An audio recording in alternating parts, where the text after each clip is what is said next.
우리가 꿈꾸는 나라, 그곳은 우리의 고향. 손에 잡히지는 않아도 믿음으로 그곳을 보내. 그곳이 실존하기에 우리가 함께할 꿈을 꾸기에 아무것도 없는 자 같으나 모든 것을 가진 나로다. 사막의 샘이 넘쳐 흐르고 사자와 어린 양이 뛰노는 그곳, 어린이 독사를 건너도 되는 그곳엔 하나님의 나라가. 사막의 샘이 넘쳐 흐르고 사자와 어린 양이 뛰노는 그곳, 손 넘어도 되는 그곳엔 하나님의 나라가. 우리가 꿈꾸는 나라, 그곳은 우리의 고향. 손에 잡히지는 않아도 믿음으로 그곳을 보내. 그곳이 실존하기에 우리가 함께할 꿈을 꾸기에 아무것도 없는 자 같으나 모든 것을 가진 자로다. 사막의 샘이 넘쳐 흐르고 사자와 어린 양이 뛰노는 그곳, 어린이 독사 손 넘어도 되는 그곳엔 하나님의 나라가. 사막의 샘이 넘쳐 흐르고 사자와 어린 양이 뛰노는 그곳, 어린이 독사 손 넘어도 되는 그곳엔 하나님의 나라가. 그날은 속히 오리라. 아멘. 미라. 그날은 속히 오리라. 그날은 속히 오리라. 그날은 속히 오리라. 그날은 속히 오리라. 그날은 속히 오리라. 그날은 속히 오리라. 한 번 더요. 그날은 속히 오리라. 아멘. 속히 오리라. 그날은 속히 오리라. 그날은 속히 오리라. 사막의 샘이 넘쳐 흐르고 사자와 어린 양이 뛰노는 그 어린이 독사물에 손 넣어도 되는 그곳엔 하나님의 나라가. 사막의 샘이 넘쳐 흐르고 그곳, 어린이 독사물에 손 넣어도 되는 그곳엔 하나님의 나라가.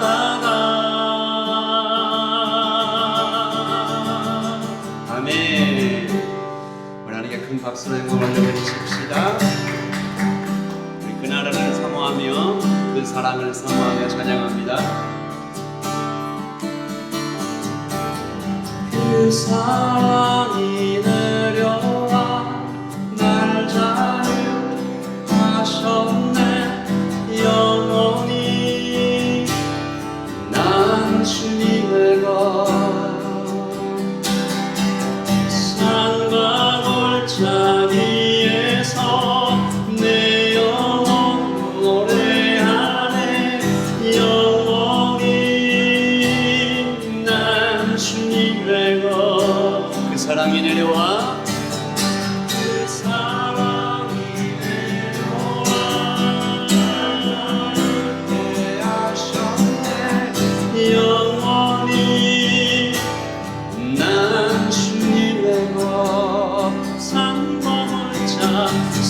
삶과 골짜기에서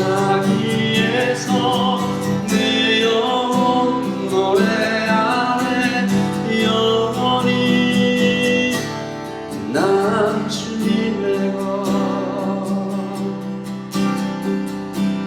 고난 중에 주름서 들을 수 없다 해도 잠든 진리 되신 주 나는 붙드네. 폭풍이 몰려와도 험한 길을 간대도 믿음의 손 들고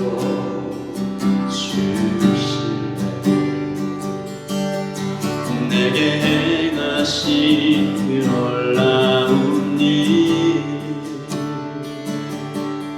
생명 주신 주를 기억하네.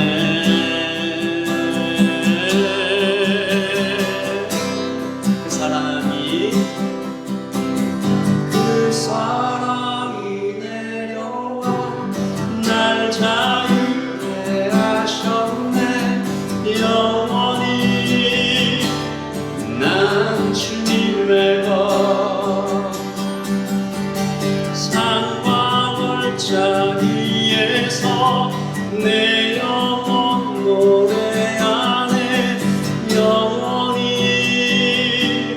난 주님의 것.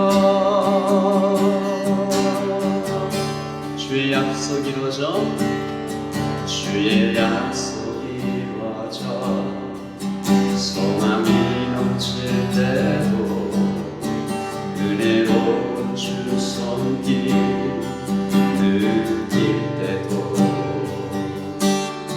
주를 향한 갈망과 겸손한 마음으로 믿음의 두 손 들고 주신대. 내게 행하신 그 놀라운 일, 생명 주신 주를 기억하네. 다시 한번요. 내게 행하신 그 놀라운 일, 생명 주신 주를 기억하네.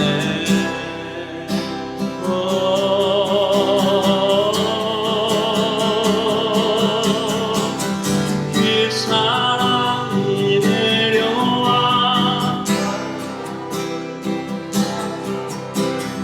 영원히 난 주님의 것. 산과 골짜기에서 내 영혼 노래하네. 영원히 난 주님의 것. 우리 한 번만 더 찬양합니다. 그 사랑이 내려와 영원히 난 주님의 것. 산과 골짜 내 영혼 노래하네. 영원히 난 주님의 것. 아멘. 함께 자리에 앉으실까요?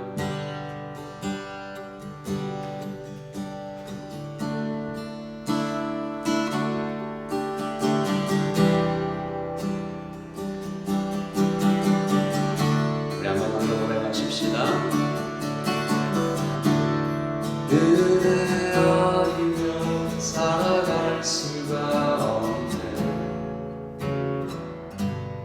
호흡 마저도 다 주의 것이니 세상 평안과 위로 내게 없어. 예수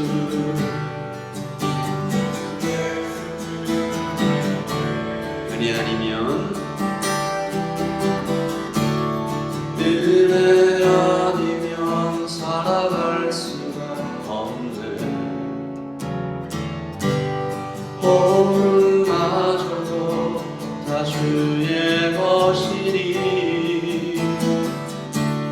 세상 평안과 위로는 게 없어 예수 오직 예수뿐이네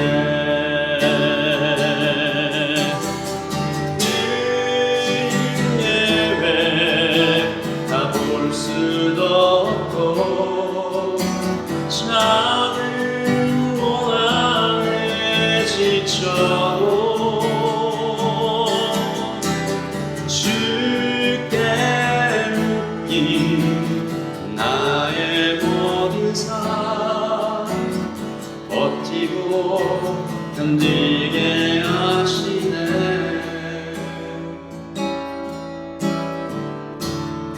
은혜 아니면 살아갈 수가 없네 나의 모든 것 다 주께 맡기니 참된 평안과 위로 내게 주신 주 예수 오직 예수뿐이네 우리는 그 계획을 다 볼 수 없지만 그 신계획 다 볼 수도 없고 작은 고난에 지쳐도 주께 맡긴 나의 모든 삶 버티고 견디게 하시네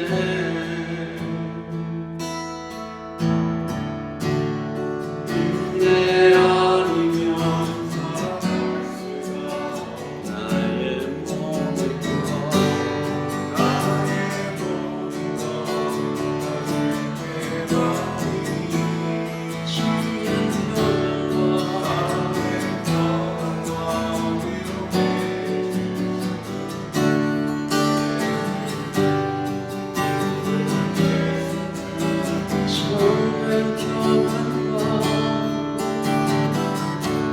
참된 평안과 위로 내게 주신 주 예수 오직 예수뿐이네 마지막으로 한 번만 더 참된 평안과 위로 내게 주신 주 예수 오직 예수뿐이네 하나님 아버지 감사합니다. 저희가 누리고 있는 모든 것들 주님께서 저희를 위해 만들어 주셨습니다. 감사합니다. 하지만 주신 은혜를 하나님의 의로 쓰기보단 내 의와 알게 모르게 죄짓고 살아갔음을 고백합니다. 부디 주 예수 그리스도의 보혈로 덮어주셔서 이전에 나는 죽고 예수님의 힘으로 닮고자 노력하는 새 삶 사는 것 이끌어주세요. 오늘 예배를 주께 올려드립니다. 준비하는 모든 손길들 축복해 주시고 오는 발걸음들의 마음 준비해 주세요.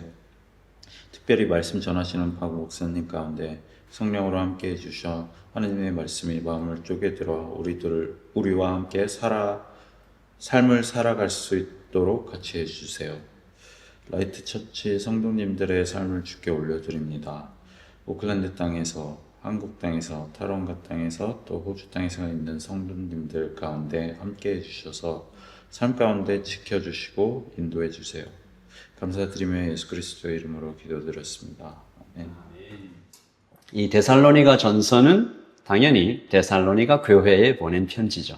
그러니까 이 신약 성경에 있는 서신서들은 다 그 서신서 이름이 교회 이름이거든요. 빌립보서 하면 빌립보 교회에 보낸 편지, 데살로니가 전서 하면 데살로니가 교회에 보낸 첫 번째 편지 이런 거죠. 데살로니가 전서가 조금 특별한 이유가 하나 있는데 신약 성경에서 이 편지가 가장 먼저 기록됐어요. 복음서보다 훨씬 먼저 기록됐는데 예수님께서 돌아가시고 부활하시고 나서 20년도 안 된 시간에 기록된 편지예요. 이 사실이 굉장히 중요하죠. 왜냐하면 이때는 아직 교리도 조직도 건물도 어떤 예배 시스템도 하나도 갖춰지지 않은 때에 오로지 복음 하나만 딱 있었단 말이죠. 이것이 그러니까 그때 당시 성도들의 굉장히 이렇게 표현합니다. 날 것 그대로의 신앙이 생생하게 기록된 책, 편지 이런 거죠. 이 편지를 통해서 도대체 아무것도 없었던 그때의 신앙은 어떤 모습일까 우리가 상상하고 체험해 볼 수 있게 되는데 이 교회를 좀 들여다보도록 하겠습니다. 날 것 그대로의 신앙을 가진 데살로니가 교회는 어떤 모습이었을까? 제가 좀 정리를 해봤는데 세 가지가 없었고 세 가지 신비가 있었습니다. 세 가지가 없었고 세 가지 신비가 있었어요. 첫 번째, 없었던 세 가지를 좀 볼게요. 데살로니가에 한번 읽어보게 시작. 데살로니가에 세워진 교회, 이것이 데살로니가 교회가 가진 첫 번째 없는 거예요. 이게 무슨 뜻이냐면 데살로니가라는 도시가 교회가 세워지기에는 거의 최악의 장소에 가까운 데살로니가는요, 데살로니카. 그러니까 알렉산더 대왕의 누이가 살로니카거든요. 그 이름을 따서 지었어요. 그리고 나중에 로마의 중심 도시가 됐으니까 이 헬라 철학과 로마의 어떤 황제 숭배가 다 결합되어 있는 당시에 나는 살로니카 시민이야 라고 얘기하면 그게 어떤 최고의 엘리트다라는 자부심의 표현이었으니까 여러분 익히 상상할 수 있습니다. 이 도시는 권력, 부, 쾌락, 헬라 철학, 로마 황제 숭배, 거기에 그리스 로마의 신들이 다 혼합되어 있는 그런 도시죠. 그 한복판에 교회가 세워졌어요. 얼마나 힘들까요? 두 번째, 시작. 개척 3주 만에 사도가 떠났습니다. 떠났다기보다 쫓겨난 거죠. 사도행전 17장에 보면 바울이 이 데살로니가에 도착해서 3주간 새 안식일 동안 이렇게 돼 있거든요. 그러니까 3주간 성경을 가르쳐서 교회가 세워졌는데 유대인들이 쳐들어와 가지고 쫓겨납니다. 고작 3주. 그리고 세 번째, 시작. 유대인들의 잔인한 핍박 가운데 있었습니다. 바울이 그때 데살로니가에서 베레아까지 도망을 칩니다. 그런데 베레아까지 유대인들이 또 쫓아와가지고 고린도까지 또 급히 도망가는, 그러니까 데살로니가에 있는 교회에게는 얼마나 잔인하게 핍박했겠어요. 세 가지가 없었어요. 데살로니가라는 도시, 교회 세워지기에 정말 최악. 설립자는 떠나고 유대인들의 잔인한 핍박 속에, 우상 숭배와 쾌락의 도시에, 유대인들이 잔인하게 핍박하는 곳에 교회가 세워졌는데 설립자인 사도 바울은 3주 만에 쫓겨났다. 사도의 마음이 어땠을까요? 마음이 거의 녹아내렸다. 그래서 이제 사도 바울이 데살로니가에서 베레아까지 그리고 고린도까지 내려가서 데살로니가 교회가 도대체 어떻게 됐을까 걱정하면서 있었는데 어떤 소식 하나가 들려오는데 그 소식 듣고 너무 놀라고 너무 감사해서 쓴 편지가 이 편지거든요. 엄청나다, 놀랍다 라는 말로도 표현하기 힘든 어떤 신비로운 일이 세 가지가 벌어지는 거죠. 데살로니가 교회의 세 가지 신비, 시작. 엑세게타이, 천둥 같은 소문. 7절과 8절 시작. 그러므로 너희가 마게도냐와 아가야에 있는 모든 믿는 자의 본이 되었느니라. 주의 말씀이 너희에게로부터 마게도냐와 아가야에게만 들릴 뿐 아니라 하나님을 향하는 너희의 믿음이 소문이 각처에 퍼졌으므로 우리는 아무 말도 할 것이 없노라. 사도의 마음이 좀 느껴지시죠? 깜짝 놀란 거예요. 여기서 소문이 퍼졌다라고 번역된 헬라어가 바로 엑세게타이라는 건데, 천둥이 이게 쾅 치면서 이렇게 퍼져나가는 그런 강력한 힘, 말도 안 되는 불가능한 상황 속에 있던 교회가 도시와 거대 문명을 흔드는 소문이 되었다. 둘째, 믿음과 소망과 사랑이라는 결과가 나타나는데 2절과 3절 읽겠습니다. 시작. 우리가 너희 모두로 말미암아 항상 하나님께 감사하며 기도할 때에 너희를 기억함은 너희의 믿음의 역사와 사랑의 수고와 우리 주 예수 그리스도에 대한 소망의 인내를 우리 하나님 아버지 앞에서 끊임없이 기억함이니 아멘. 여기서 여러분 이 말 굉장히 자주 들으셨을 거예요. 교회 이렇게 오래 다니셨으니까. 믿음의 역사, 사랑의 수고, 소망의 인내. 간혹 이것을 좀 이렇게 오해해서 이렇게 공부하는, 오해해서 이렇게 이해하는 사람들이 있는데, 믿음의 역사와 사랑의 수고와 소망의 인내가 이 엑세게타의 어떤 원인이다. 그러니까 데살로니가 교회가 그렇게 크게 부흥한 이유는 믿음의 역사와 사랑의 수고와 소망의 인내가 있었기 때문이다. 그러니까 우리도 잘 믿고 사랑으로 수고하고 소망으로 인내하자라는 식의 어떤 메시지가 있을 수 있는데 아닙니다. 저를 따라서 하십시오. 이것은 결과입니다. 이건 결과예요. 이건 결과이며 반응이죠. 왜냐하면 믿음의 역사와 사랑의 수고와 소망의 인내를 원어의 의미로 깊이 들여다보면 사람이 만들어낼 수 있는 게 아니에요. 첫 번째, 믿음의 역사 보시면요. 단순히 믿음 좋다 이런 뜻이 아닙니다. 여기에는 구체적이고 가시적인 결과, 그러니까 인격과 삶이 확실히 변한 것을 보고 믿음의 역사라고 얘기합니다.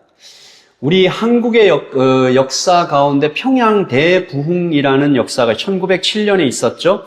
그때 예수님을 믿고 사람들이 안에서 믿음의 역사가 나타났는데 그 증거들이 어떻게 나타났냐면 평양 시내의 술집들이 문을 닫고 사람이 없어요.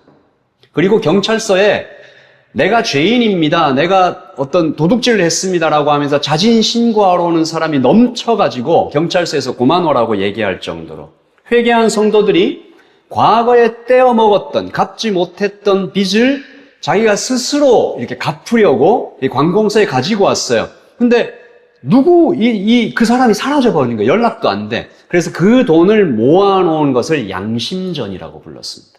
그 양심전을 가지고 또 이렇게 좋은 일을 하고 썼단 말이죠.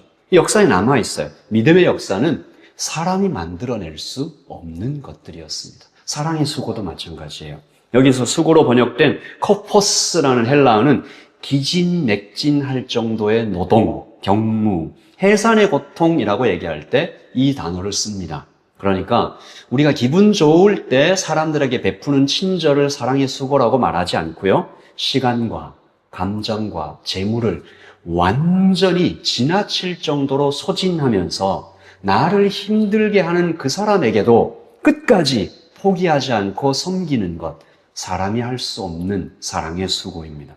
소망의 인내 역시 마찬가지예요. 아까 데살로니가에 세워졌다고 그랬죠. 유대인들이 핍박했다고 그랬죠. 설립자는 떠나버렸죠. 그 상황 가운데에서도 흔들리지 않고 끝까지 인내하는 어떤 믿음의 인내, 지구력, 초인적이죠. 근데 이게 사람이 만들어낼 수 있는 것이 아닙니다. 그러니까 이 데살로니가 교회에 생겨난 어떤 결과죠. 한두 번 할 수 있을까? 보상을 위해서 이런 일을 할 수 있을까? 누가 억지로 시켜서도 할 수 있을까? 안 하면 혼날까봐 이런 삶을 살 수 있을까? 아니죠. 마지막 세 번째. 여기서 나타난 시작. 넘치는 기쁨의 공동체. 데살로니가 교회의 미스터리죠. 그 미스터리가 이 짧은 한 구절의 말씀에 어쩌면 이렇게 종합적으로 나타나는데 같이 읽어보겠습니다. 자, 그 다음 시작. 또 너희는 많은 환난 가운데서 성령의 기쁨으로 말씀을 받아 우리와 주를 본받은 자가 되었으니 아멘.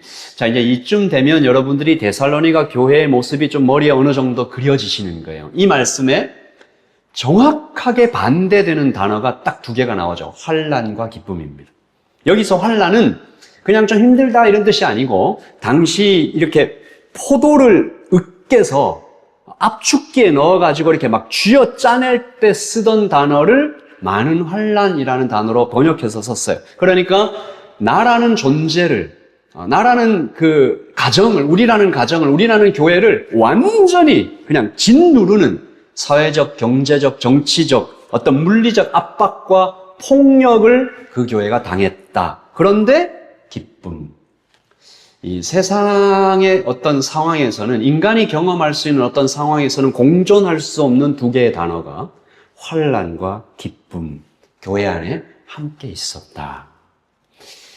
제가 이 설교를 준비하면서 옛날에도 이 데살로니가 교회 전설을 많이 읽고 또 교회도 알고 했지만 점점 깊이 들어가면 깊이 들어갈수록 참 신기하다. 이런 교회가 있나? 라는 생각이 들면서 하나님께서 저에게 또 우리 교회에게 여러분에게 이렇게 말씀하시는 것 같았습니다. 작아도 괜찮아. 약해도 괜찮아. 가진 것이 없어도 괜찮아. 아무것도 없어도 괜찮아. 라고 말씀하시는 것 같았어요. 세 가지가 없었어도 세 가지 신비를 이루어냈던 이 교회를 통해서 우리의 삶을 누군가가 이리저리 흔들고 심지어는 두들겨 패는 것 같은 그때에도 괜찮아. 하나님은 그런 너와 함께 하면서 엑세게타이, 그런 소문이 되게 할 수 있는 그런 하나님이 내가 너의 아버지야. 너의 상황이 좀 힘들고 어려울지라도 여러분 많은 환난을 겪고 있는 분 계십니까? 많은 환난. 포도를 이렇게 쥐어짜내듯이 짓누르는 경제적인, 물리적인 그런 어떤 정신적인 압박을 계속 받고 있는 분이 계십니까? 그런 환난 가운데에서도 신비로운 기쁨으로 하나님이 우리를 넉넉히 채우실 수 있다라고 말씀하시는 것 같았습니다. 오늘 이 데살로니가 전서 1장 1절에서 우리 8절까지 쭉 읽어 내려가면서 세 가지가 없다. 또 세 가지 신비가 나타났다. 그리고 없는 것과 나타난 것 딱 중간에 없는 것을 나타나게 하신, 없는 것을 있게 하신 딱 중간에 이것이 왜 이것들이 나타나게 됐는지 5절입니다. 자, 우리 같이 읽을게요. 시작. 이는 우리 복음이 너희에게 말로만 이른 것이 아니라 또한 능력과 성령과 큰 확신으로 된 것입니다. 우리가 너희 가운데서 너희를 위하여 어떤 사람이 된 것은 너희가 아는 바와 같으니라. 아멘. 우리 한 번 더 읽겠습니다. 된 것임이라까지 읽어요. 시작. 이는 우리 복음이 너희에게 말로만 이른 것이 아니라 또한 능력과 성령과 큰 확신으로 된 것임이라. 아멘. 사도 바울은 아무것도 없었던 데살로니가 교회에 세 가지 신비가 나타난 이유를 이 5절에서 한마디로 딱 설명하고 있습니다. 이유가 뭐냐? 복음이다. 그런데 그냥 복음이 아니다. 우리 복음이란 말 많이 들었잖아요. 또 그냥 복음 얘기구나 할 수 있는데 사도가 이렇게 얘기하는 거죠. 그 복음이 아니고 이 복음이야. 복음에 두 개가 있어. 여기 나타난 두 개의 복음은 뭡니까? 저를 한번 따라서 하실까요? 그냥 말로만 전해진 복음. 능력의 복음. 그렇죠? 그저 말로만 전해진 복음이 있고 능력과 성령과 확신으로 전해진 복음이 있다라고 얘기하는 거죠. 그럼 이게 구체적으로 어떤 것일까? 제가 설교를 준비하다가 책 한 권을 좀 찾았는데 그 책에서 말로만 전해진 복음과 능력의 복음이 어떻게 다른지 그 해답을 조금 찾은 것 같아요. 그림 한번 보여주실까요? 회심의 변질이라는 책입니다. 앨런 클라우더가 지은 책인데 이 책은 초대교회에서 멤버가 되려면, 초대교회에서 정식 회원이 되려면 어떤 과정을 거쳐야 되는가를 이렇게 잘 설명하고 있어요. 제가 한번 짧게 좀 설명을 해드릴게요. 그 다음 보실까요? 자, 우리 제목들만 한번 읽어봅시다. 시작. 최초의 접촉과 매력. 이게 무슨 뜻이냐면 당시 그리스도인들에게 뭐가 없었다고요? 교리 없었고 또 뭐가 없었어요? 조직 없었고 설립장 떠나시고 뭐 예배 시스템도 없었고 전도 훈련 안 받았고 아무것도 없었어요. 그런데 매력, 예수 믿는 사람들이 풍겨내는 어떤 매력이 있었다는 거죠. 어떤 겁니까? 사람들을 도왔어요. 지진이 일어났는데 자기 목숨 정말 안 돌보고 막 사람들을 돕는 거예요. 그리고 당시에 로마 사람들이, 로마의 귀족들과 로마의 어떤 유력한 자들이 신부들을 찾을 때 그리스도인들에게서 찾았다라는 거죠. 왜냐하면 그 당시에 성적인 문란이 너무 심해가지고 그리스도인들만 순결하다라는 생각이 있었다는 거예요. 이상하다. 그리고 노예들도 존중해 주는 거죠.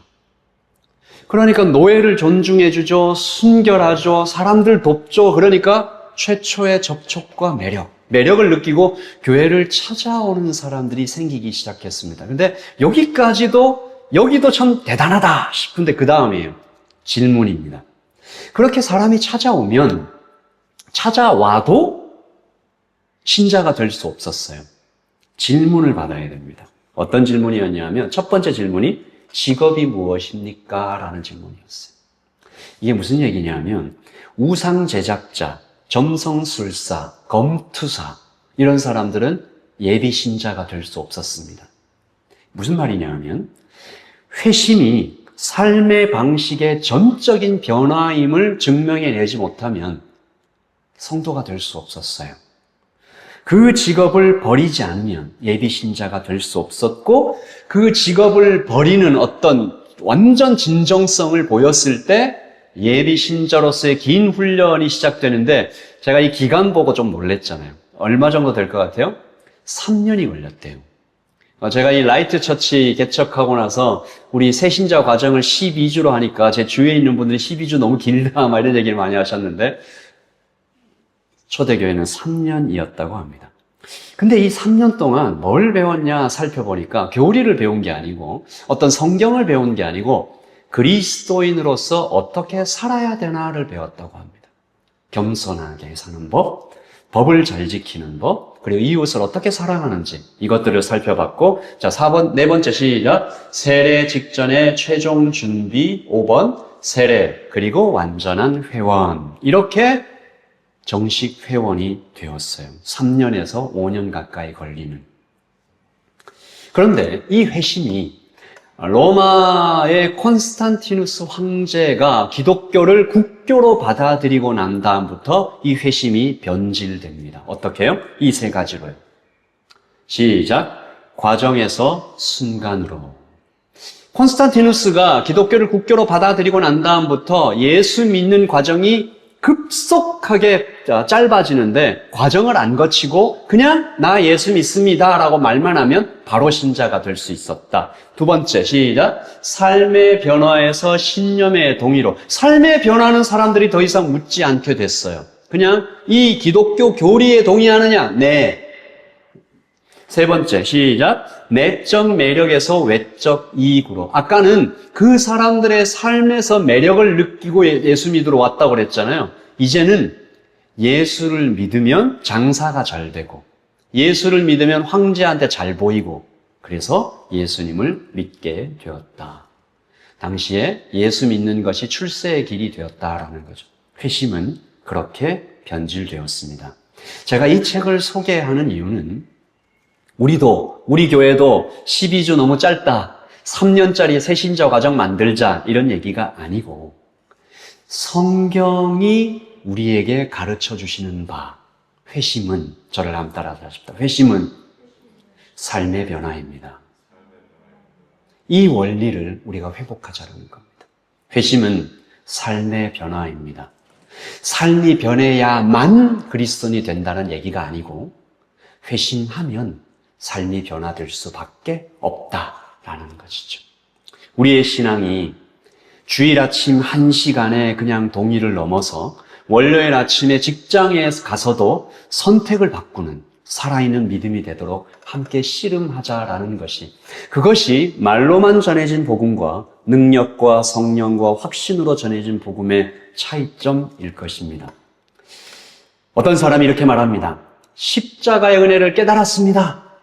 저 예수 믿기 시작했습니다. 라고 말은 하는데 계속 죄를 사랑하고 그 자리에 머물러 있고 심지어는 죄 지으면 뭐 용서해 주시니까 나는 지금은 죄 지을게 그냥 나중에 용서해 달라고 하면 되지 라고 생각한다면 적어도 그 당시 초대교회의 성도는 될 수 없었습니다.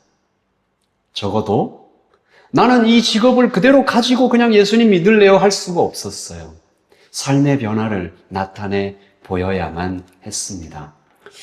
제가 설교를 준비하면서 제가 이 이야기를 해야 되나 말아야 되나 생각을 많이 했는데 여러분에게 좀 부끄러운 고백을 드려야 될 것 같습니다. 제가 지난 3년 동안 여러분과 함께 예수님을 믿으면서 이 복음을 전하면서 이 그저 말로만 전해진 복음과 능력과 성령과 큰 확신의 복음이 무엇인지를 여러분에게 정말 제대로 보여주었나라고 생각할 때 반성이 되지 않을 수 없다라는 것이죠. 예수를 믿은 사람이 어떻게 살아야 하는지, 무엇이 온전한 회심인지 여러분에게 똑바로 말하지 못할 때가 있었습니다. 죄가 보여도 주님이 슬퍼하시는 것들을 제가 보면서도 빨리 말하지 못했어요. 그러면서 제 마음속으로는 나는 저 성도를 배려하고 사랑하는 거야 라고 합리화했던 것이죠. 제 마음을 깊이 들여다보면 사실은 그것은 두려움 때문이었습니다. 성도들이 떠날까봐, 성도들이 상처받을까봐 두려워서 하나님의 말씀을 똑바로 전하지 못하는 그런 지난 3년간의 때때로 그런 일들이 있지 않았나 생각을 해봅니다. 그러면서 또 이런 장면이 하나 떠올랐어요. 여러분, 어떤 의사가 있는데 환자의 진찰을 다 하고 나서도, 병을 발견하고 나서도 진단서를 숨기는 의사가 있다고 한번 생각해 보십시다. 그 환자의 몸속에 암이나 또 어떤 병이 자라고 있는데 내가 이야기하면 환자가 불편해하지 않을까? 환자가 더 이상 우리 병원에 오지 않을까? 그렇게 생각해서 괜찮아요, 별일 없어요 라고 하는 의사가 있다면 그는 어떤 의사일까? 목사가 성도의 영혼 안에 자라고 있는 어떤 우상이라는 암세포 같은 우상을 보고도 말하지 않고 당신 잘하고 있어요, 괜찮아요 라고 하는 위로만 한다면 그는 어떤 목사일까? 성도의 눈을 달콤한 어떤 위로로 가리고 목회하다가 하나님 앞에서 그 목사가 하나님을 만나면 그는 어떤 책망을 들을까 생각해 보았습니다. 여러분, 목사는 전하기 어려워하고 성도는 듣기 불편해하면 뭔가 이 두 가지의 니즈가 중간에 어디쯤에서 만나겠죠. 그렇죠? 목사는 전하기 불편해하고 성도는 듣기 껄끄러워하면 그 중간에 어디선가 서로 말은 하지 않지만 함께 합의되는 어떤 지점이 있겠죠. 제가 이것을 암묵적인 합의라고 이름 지어봤습니다. 우리가 글로 쓰지는 않았어요. 글로 쓰고 거기에 사인은 하지 않았어요. 그러나 많은 교회에서, 어쩌면 우리 교회에서도 목사님, 우리에게 불편한 메시지는 하지 말아주세요. 그러면 우리도 목사님 불편하게 해드리지 않을게요. 목사는 전한다고 듣지도 않는데 괜히 불편해지기만 하고 그냥 그만두자. 성도와 목사 사이에 그 어디쯤에 암묵적인 합의가 이루어지고 있는 것은 아닌가. 얼마 전에 제가 드라마를 하나 봤는데 거기에 남편을 죽이고 싶어하는 아내와 비밀스러운 눈빛을 나누는 의사가 등장해요. 그리고 서로 클리어하게 말은 안 하지만 중간에 어디쯤에서 눈빛으로 암묵적인 합의를 합니다. 천천히 남편을 죽어가게 하는 약이 필요합니다. 들키지 않게 하면서 확실하게 죽이는 약이 필요합니다. 의사는 모른 척 말하죠. 고가의 의료 장비가 필요합니다. 그러면 내가 그 약을 제공해 드릴게요. 너도 좋고 나도 좋은 암묵적인 합의가 서로 간에 이루어집니다. 악마적인 공모죠. 여러분, 성도와 목사가 너도 좋고 나도 좋으니 암묵적인 서로 합의하자. 능력과 성령과 큰 확신에 회심 이후의 삶의 변화가 반드시 담보되어야 한다고, 당신의 삶이 예수 믿는 사람답게 되어야 한다고 말하지 않고 그저 말로만 전해지는 복음으로 이렇게 하면서 암묵적인 합의를 서로 하며 계속 살면 누가 죽을까요? 성도와 목사가 능력과 성령과 확신의 복음이 아니라 그저 말로만 전해진 복음을 서로 주고받으면서 암묵적 합의를 하면 누가 죽을까요? 다 함께 죽겠죠. 그리고 교회가 죽은 그 자리에 그 교회가 책임져야 하는 지역사회도 함께 죽겠죠. 주님은 이 땅에 오직 하나의 빛과 이 땅에 오직 하나의 소금만 두셨습니다. 여러분 아시죠? The light, the salt. 너희는 세상에 단 하나밖에 없는 빛이야. 너희는 세상에 단 하나밖에 없는 소금이야. 너희가 빛을 잃으면, 너희가 맛을 잃으면 라고 말씀하시죠. 생명력을 잃어가며 천천히 교회가, 천천히 성도와 천천히 목사가 함께 죽어가며 세상도 함께 멸망해 갈 것입니다. 어떤 사람이 이렇게 얘기해요. 야, 교회 오면 좀 조용해야지. 좀 평안해야지. 여러분, 누가 조용해요? 병에 걸리면 조용해요. 몸이 아프면 조용해요. 꿈이 사라지면 조용해요. 비전이 없으면 조용해요. 암묵적 합의의 결과는 교회의 느린 죽음뿐이다. 여러분과 저는 물론이고 여러분 이제 태어나서 자라는 다음 세대의 교회가 아예 없어지는 것입니다. 제가 설교하면서 가끔 이런 얘기를 했는데 뉴질랜드가요 기독교 국가였어요. 불과 얼마 되지 않았죠. 그렇게 교회가 여러분 그 뉴질랜드에 이렇게 차 타고 여행해 보셨죠? 오클랜드처럼 이렇게 큰 도시에는 그게 뚜렷하게 나타나지 않는데 이렇게 차 타고 가시면서 작은 도시들 들어가면 가장 먼저 어떤 시계탑 나오고 그 다음에 어떤 시티 카운슬 나오고 교회가 나오고 그 교회의 어떤 중심 부분에 교회가 세워져 있어요. 그랬던 나라가 지금 이렇게 됐죠. 누구도 이제는 뉴질랜드를 기독교 국가라고 부르지 않습니다. 왜 그렇게 됐을까요? 암묵적 합의를 했기 때문이에요. 부모가 자녀에게 너의 신앙은 너의 것이지.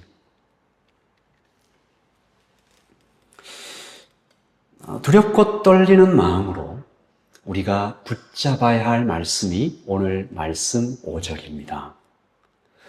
우리가 서로를 속이며 이 땅의 교회가 천천히 죽어가는 그 순간에도 하나님께서 오늘 이 말씀을 통해서 우리가 살아나게 하라고 우리를 살리시려고 이 말씀을 주신 것이죠. 우리 다시 한번 읽겠습니다. 시작. 이는 우리 복음이 너희에게 말로만 이른 것이 아니라 또한 능력과 성령과 큰 확신으로 된 것입니다. 우리가 너희 가운데서 너희를 위하여 어떤 사람이 된 것은 너희가 아는 바와 같으니라. 섞이지 않은 날 것 그대로의 복음, 말로만 전해진 것이 아니라 능력으로 오는 삶이 진짜로 변하는 복음. 내가 복음을 그러니까 여기에는 치열한 고민이 함께 들어가야 되겠죠. 내가 복음을 들었는데 나의 삶이 변하지 않고 그의 삶이 변하지 않고 우리의 삶이 변하지 않는다면 어디서부터 잘못된 것일까? 오랫동안 우리를 묶고 있던 중독과 상처를 고백하는 것부터 회개하는 것부터 시작해서 실제적인 변화가 일어나는 능력의 복음을 우리가 믿고 나아가는 것이죠. 이것을 주도하시는 분이 성령님이시다. 성령님의 복음, 죄송합니다. 성령님의 복음이라는 뜻은 저를 한번 따라서 하십시다. 내 생각을 멈추고 성령의 인도하심을 따라. 네, 이것이 거의 순간순간 매 구비구비마다 이루어지는 것들을 의미합니다. 성령님의 복음. 여러분 여기서 사용된 이 성령이라는 이 단어가 두나미스라고 이 헬라어잖아요. 다이나마이트의 어원이 된 폭발. 성령의 인도하심을 따라 매일 매 순간을 걸어가게 만드는 복음. 큰 확신의 복음. 이것은 주님을 기다리는 것을 뜻합니다. 주님 다시 오신다. 여러분 한번 상상해 보세요. 우리 오늘 예배 마치면 약 1시간 후에 주님 오신다. 그렇게 생각하면, 아니 내일 이 땅 뉴질랜드에 전 세계에 주님 재림하신다 라고 생각하면 우리의 삶과 태도와 말과 행동과 생각이 돈을 쓰는 것과 시간을 사용하는 것이 어떻게 바뀔까? 그게 큰 확신의 복음입니다. 그러니까 이 복음은 인간의 계산과 어떤 예측 가능한 모든 것들을 깨뜨리는 정말 말 그대로 두나미스의 복음이 되는 것이죠. 두 개의 복음이 있습니다, 여러분. 명심하십시오. 두 개의 복음이 있어요. 그리고 두 개의 복음이 두 개의 교회를 탄생시켰어요. 두 개의 복음이 두 개의 교회를 탄생시켰습니다. 콘스탄티누스의 교회와 데살로니가와 같은 초대 교회들입니다. 콘스탄티누스의 교회는 변질됐죠. 시들고 변질되고 악취를 풍기면서 결국은 그 교회가 이렇게 자라서 면죄부 같은 그런 것들을 만드는 썩어 빠진 중세 교회를 만들어낸 게 아니겠어요? 그러나 데살로니가 교회는 아무것도 없는 것 같은, 조직도 없고 건물도 없고 심지어 설립자도 떠나고 핍박 가운데 있으면서도 엑세게타이, 천둥 같은 소문을 만들어냈던, 여러분, 복음이 핵심입니다. 그래서 우리가 처음에는 이렇게 종이 가져와서 이렇게 우리 막 찍고 이런 거 하려고 했는데, 우리 마음속으로 아십시다.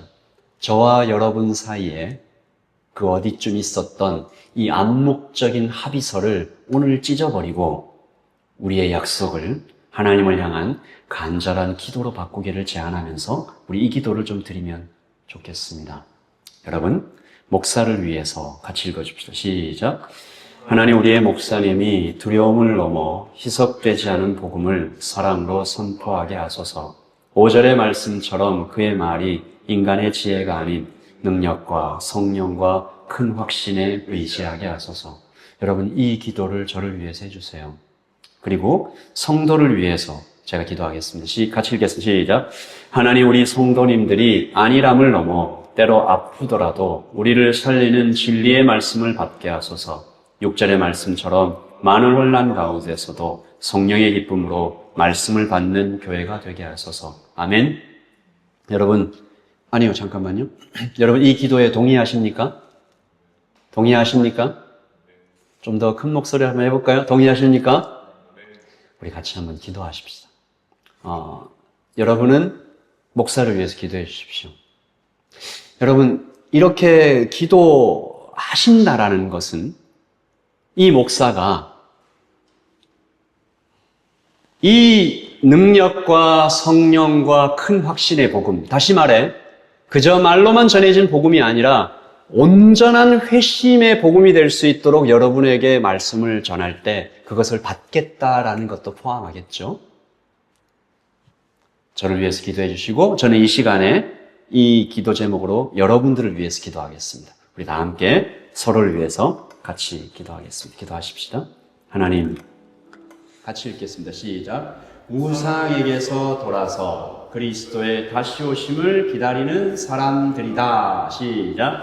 또 죽은 자들 가운데서 다시 살리신 그의 아들이 하늘로부터 강림하실 것을 너희가 어떻게 기다리는지를 말하니 이는 장래의 노하심에서 우리를 건지시는 예수시니라. 아멘. 아멘입니까? 우리 같이 찬양하면서 하나님 앞에 나아가십시다.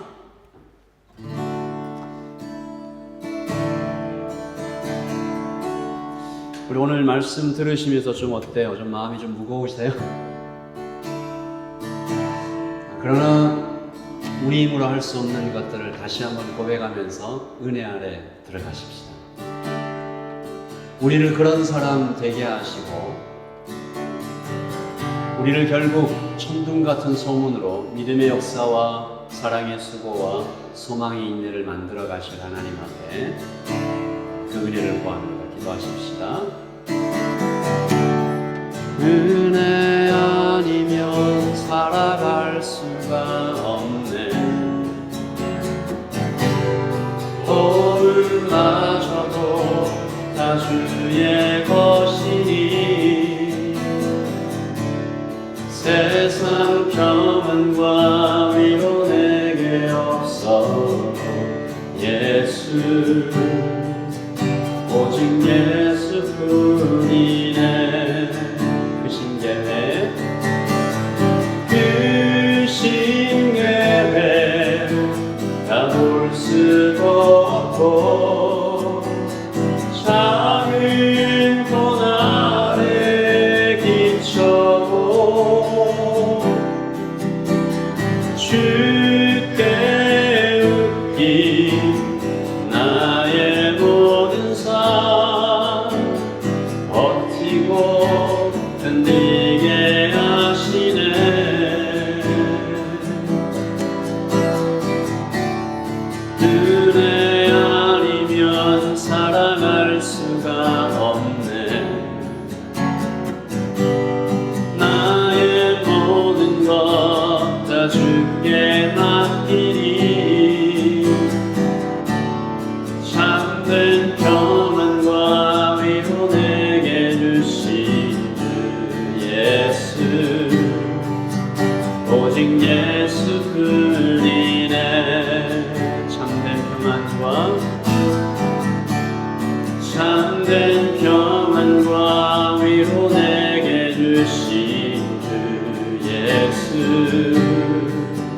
오직 예수뿐이네.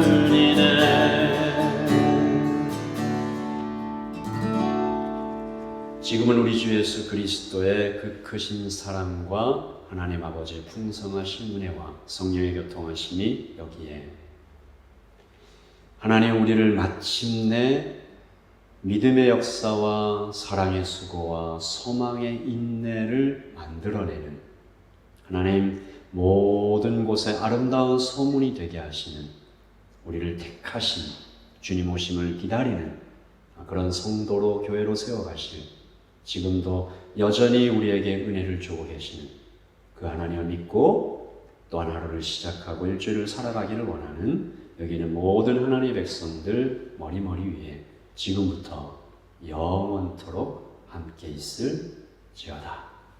아멘.